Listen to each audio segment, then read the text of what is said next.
Upanje proti vsakemu upanju je bil naslov kateheze, ki jo je imel papež Frančišek med redno splošno avdienco 29. marca. Izhajajo iz pisma Rimljanom apostola Pavla.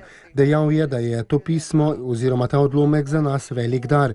Navajeni smo namreč, da Abrahama priznavamo kakor očeta vere.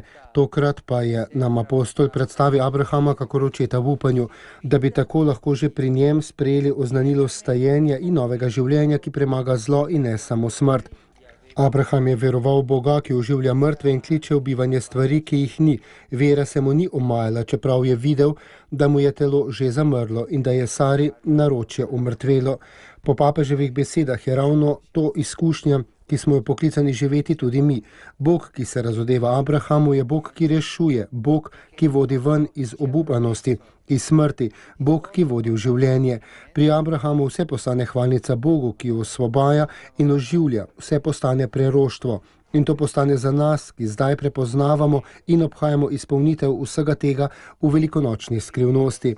Bog je namreč obudil od mrtvih Jezusa, da bi tudi mi lahko v njem prešli od smrti v življenje.